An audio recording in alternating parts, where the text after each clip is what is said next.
नमस्कार। मैं सुनील कुमार आपका स्वागत करता हूं आपके अपने चैनल क्या ऐसा होता है में। दोस्तों, हम में से बहुत से लोग ऐसे होंगे जो काफी सालों से परेशानियों से जूझ रहे होते हैं। उन्हें उम्मीद रहती है, एक आशा की किरण होती है, क्योंकि वो भगवान को मानते हैं। उनका भगवान पर अटूट विश्वास है। और वैसे हमारा ये खुद का अनुभव है, जिस व्यक्ति पर परेशानी ज्यादा होंगी उसका भक्ति भाव सबसे ज्यादा भगवान की तरफ होता है।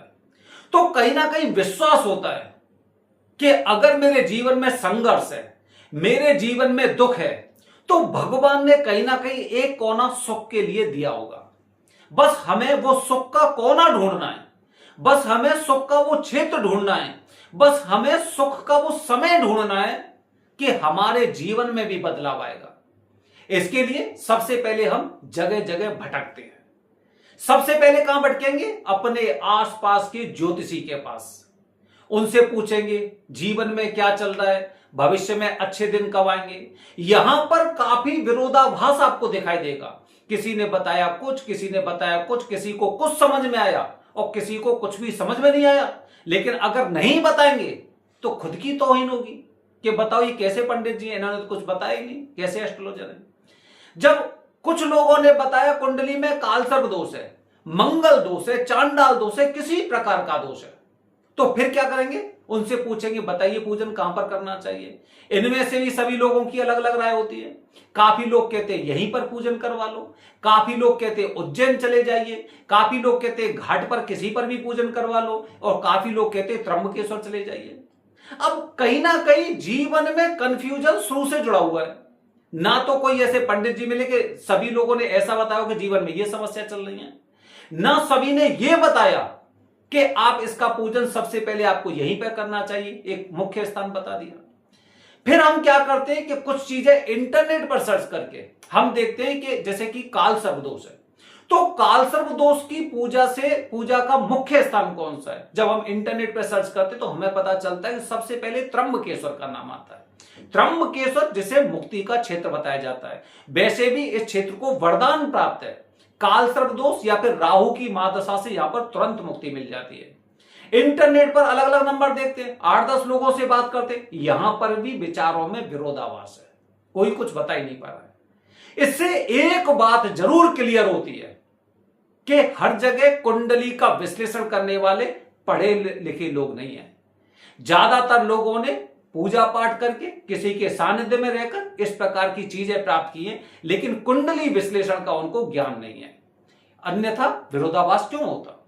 अब दोस्तों, यहां पर समस्या यह आती है कि जब जगह जगह हम इस तरह की चीजें देखते हैं तो कहीं एक व्यक्ति से मुलाकात ऐसे से होती है जो हमें बताता है, हमारे भूतकाल के बारे में बताता है, हमारे परिवार के बारे में बताता है, और फिर पता चलता है कि जीवन में वाकई में समस्या तो यही है। जब समस्या इन्होंने बताई है तो इनसे पूछेंगे कि बताइए अब इन समस्याओं का समाधान कहां होगा। और उन्होंने बताया इत्तेफाक जैसे कालसर्प दोष है तो उन्होंने बताया त्र्यंबकेश्वर में करिए। फिर तो और भी चीजें जुड़ गई कि ये भी चीज उन्होंने सही बताई थी और ये भी चीज बताइए, अच्छी बताइए। अगर मंगल दोष है तो वो भी ये बताएंगे कि मंगल के जन्म स्थान में, उज्जैन तो जा रहे हैं लेकिन मंगल ग्रह के जन्म स्थान श्री अंगारेश्वर पर पूजन करिए, तो ये चीज भी मैच कर गई। तो मतलब कहीं ना कहीं कहते हैं ना, एक आशा की किरण, एक आशा की किरण हर व्यक्ति के जीवन में जरूर आती है। कहते हैं ना, बदनसीबी बार बार आपके दरवाजे पर दस्तक देगी, एक बार भी खोल दिया तो घर में मुसीबतें प्रवेश कर जाती है। और खुशनसीबी मात्र एक बार दरवाजा खटखटाएगी अगर आपका मन मजबूत है और एकदम मन ने गवाही दी कि खोल दे दरवाजा, तो निश्चित रूप से सौगात आती है। यही स्थिति होती है दोस्तों कि जब भी ऐसी समस्या होती है तो कहीं ना कहीं हमें कुछ एक आशा की किरण ऐसी हो जाती है कि उन्होंने कुंडली के बारे में बहुत अच्छा बताया, उन्होंने स्थान के बारे में बहुत अच्छा बताया, तो अब इन्हीं से पूछ लेते हैं कि आगे हमें क्या करना चाहिए। दोस्तों, जैसे अभी हम बात कर रहे हैं कालसर्प दोष की, लोग त्र्यंबकेश्वर जाते हैं, सावन का महीना आने वाला है। न जाने कितने दिनों से लोगों को यह इच्छा थी कि सावन के महीने में या नाग पंचमी वाले दिन हम त्र्यंबकेश्वर जाएंगे और इस दोष से मुक्ति पाकर आएंगे।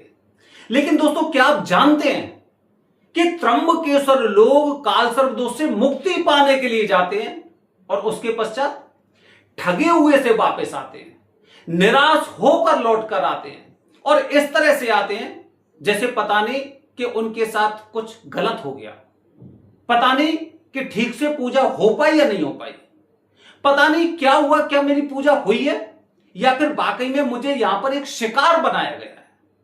इस तरह की चीजें हमने यहां पर त्र्यंबकेश्वर में देखी हैं। दोस्तों, हम मुक्ति पाने के लिए जा रहे हैं। मुक्ति का रास्ता बड़ा कठिन होता है।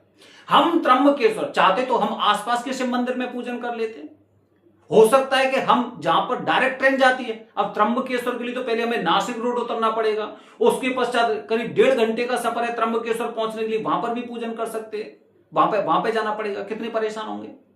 हम आसपास काफी लोग बताते हैं यहां पर करिए वहां पर करिए, हम त्र्यंबकेश्वर क्यों गए? मुक्ति पाने के लिए। लेकिन जितने लोगों से हमने पूछा, किसी ने हमें पूर्ण जानकारी नहीं दी, किसी ने पूर्ण जानकारी नहीं दी। हमने सबसे पहले पूछा कि कितना पैसा खर्च होगा और उन्होंने बता दिया इतना पैसा खर्च होगा। आपने नहीं पूछा कि मेरा पूजन होगा या सबका पूजन होगा, क्या मैं अकेले में पूजन करूंगा या फिर मुझे एक ग्रुप का हिस्सा बनाया जाएगा, नहीं पूछा, उन्होंने नहीं बताया। और जो व्यक्ति, ध्यान रखिए, सावन का महीना और विशेष मुहूर्त नाग पंचमी का मुहूर्त आने वाला है, अगर कोई व्यक्ति, कोई भी पंडित जी अगर आपको पूजा से पहले पूरी जानकारी नहीं दे रहा है तो ये आपका भी कर्तव्य बनता है कि आप भी चाहे भले ही वहां पर पहुंच जाइए और पूजा जब हो रही है तो उनसे कहिए कि मुझे इस झुंड का हिस्सा नहीं बनना है, मुझे सामूहिक पूजन नहीं करना है। आपने मुझे पहले क्यों नहीं बताया कि यहां पर मेरे साथ इस तरह का खिलवाड़ होगा? मैं पूजा करने आया हूं, मैं उस पूजा का हिस्सा होने नहीं आया हूं। चाहता तो 350 रुपए में काफी ऐप आ रही हैं, वो ऑनलाइन पूजन करवाते, देखना ही तो, फिर करना क्या है? तो यहां पर हम इस तरह से ठगे जाते हैं, हमें पता नहीं होता। हम अपनी पॉकेट देखते हैं और वो लोग अपनी चीजों को देखते हैं, बस अंतर ये होता है। तो कहीं ना कहीं हम मुक्ति पाने के लिए जाते हैं और निराश होकर लौट कर आते हैं जब हमें पूजा का पूर्णतः फल प्राप्त नहीं होता। हमें किसी ने नहीं बताया कि आखिरकार पूजा की जो सामग्री है, क्या हमसे पहले वाला ग्रुप भी इससे पूजन कर चुका है? क्या ये सामग्री कितने बार यूज की गई है? नई सामग्री है, नहीं है, क्या है? जो विधि विधान है त्र्यंबकेश्वर का, उस विधान से तो मैंने पूजन ही नहीं करवाया, तो फिर मुझे फल कैसे प्राप्त होगा? इसीलिए दोस्तों, लोग यहां पर मुक्ति पाने के लिए आते हैं और निराश होकर लौटकर जाते हैं। ऐसे लोग, सभी नहीं, जो लोग अपना पूर्ण पूजन करके आते हैं, फल भी उनको पूर्ण प्राप्त होता है, पूर्ण फल प्राप्त होता है। जिस व्यक्ति ने पेड़ लगाया, उसकी देख रेख की, तो फल भी उसे और उसके परिवार वाले पूरा खाएंगे। ठीक है, माली कभी भी पूरा फल नहीं खाता है, वो रहता तो उसी बगीचे का है, तो बगीचे का मालिक ही उन फलों को खाएगा। तो दोस्तों, स्थिति ये होती है कि कहीं ना कहीं हम ऐसी चीजों का शिकार हो जाते हैं और मुक्ति के रास्ते से चूक जाते हैं। फिर इंतजार करिए 1 साल का, अगली साल का, और फिर इसी तरह से कोई ना कोई आपको फिर मोहरा बनाएगा और यहां पर आप निराश होकर अंत में लौट कर आएंगे। यहां पर कोई नहीं बताएगा आपको कि कम से कम घर से निकलने से पहले हमें भगवान जी से किस तरह से अर्जी लगाते हैं, पूजा के नियम क्या होते हैं, किस प्रकार की सामग्री रहने वाली है, घर से क्या लेके आना है, कैसे कपड़े लेकर आने हैं, जब रास्ते में जब हम चलते हैं तो कौन कौन से नियमों का पालन करना चाहिए, पूजा के बाद के कौन कौन से नियम होते हैं, कोई नहीं बताएगा आपको, कोई बता ही नहीं सकता। मैं दावे से कह रहा हूं, मेरा पूरा वीडियो देखिए और इसके पश्चात इंटरनेट पर सर्च करिए कि कालसर्प दोष पूजा त्र्यंबकेश्वर या कालसर्प दोष की पूजा त्र्यंबकेश्वर में करनी है या त्र्यंबकेश्वर के पंडित जी के बारे में पूछिए। अच्छा, एक चीज और बता रहा हूं मैं आपको, 2 बातें बताऊंगा। पहली बात, वरदानी पंडित जी ट्रस्ट में पहले कुछ ऐसे लोग थे जो शायद अभी नहीं है, तो ध्यान रखिए, इससे पहले कभी भी आपने अगर वरदानी पंडित जी ट्रस्ट के माध्यम से या फिर हमारे YouTube चैनल के माध्यम से पूजन करवाया है तो ध्यान रखिए, हो सकता है द्वारा से अगर आपके पास उनका नंबर हो उनका नंबर हो, तो जरूरी नहीं कि वो गुरुजी अभी भी उस ग्रुप के हिस्सा हैं, क्योंकि काफी गुरुजी को हमने उनकी कुछ ऐसी चीजों की वजह से हमने उन्हें ग्रुप से अलग कर दिया है। तो ध्यान रखिए, ये हमारी जिम्मेदारी नहीं है। अगर हमारे द्वारा अगर आपका पूजन हो रहा है, जिम्मेदारी तब हमारी है, जैसे हम कहते हैं संतुष्टि नहीं तो दक्षिणा नहीं। तो जब भी त्र्यंबकेश्वर जाइए तो इन चीजों का आपको ध्यान रखना है कि हम पूजन किससे करवा रहे हैं। और दूसरी बात दोस्तों, काफी लोगों के मेरे पास फोन आते हैं, आने वाली वीडियो में बताऊंगा मैं आपको यहां के पंडित जी के बारे में।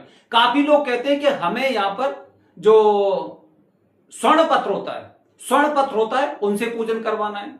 काफी लोग कहते हैं कि जो यहां पे जन्मे लोग हैं, भूमि पुत्र है, उनसे पूजन करवाना है।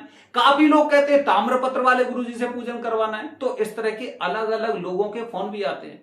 इन सब चीजों को देखने की आवश्यकता नहीं है आपको। कोई सरकार का सर्टिफिकेट नहीं है इसमें कि किसी सरकार ने सर्टिफिकेट दिया हो कि यही मुख्य है, ऐसा कुछ नहीं है। ठीक है, तो इसके बारे में आने वाली वीडियो बताऊंगा कि लोग यहां पर पंडित जी सर्च करते हैं और सभी लोग अपने अपने पत्रों को हाथ में लेकर बताते हैं कि हम यहां के प्रधान हैं। अगर प्रधान हैं तो आपको पूरी जानकारी देंगे, और पूरी जानकारी नहीं दें तो प्रधान नहीं है, वरदानी पंडित जी नहीं है, ये आपको पता होना चाहिए।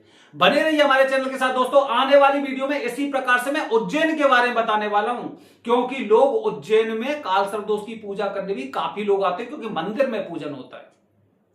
दोस्तों विशेष रूप से ध्यान रखिए, 17 अगस्त नाग पंचमी है, बुकिंग शुरू हो चुकी है। ठीक है, पहले से अपनी व्यवस्था करके रखना, अन्यथा आप भी भीड़ का हिस्सा बन जाएंगे। अगर भीड़ का हिस्सा बनना है तो कोई दिक्कत नहीं है, लेकिन यदि आप नियम सहित पूजन करना है और यदि यहां पर मुक्ति पाने के लिए आ रहे हैं और खुशी होकर लौटना है, पूजा का फल प्राप्त करना है, तो जल्दी से अपनी पूजा की बुकिंग करवा लीजिए। हर हर महादेव, हरिओम।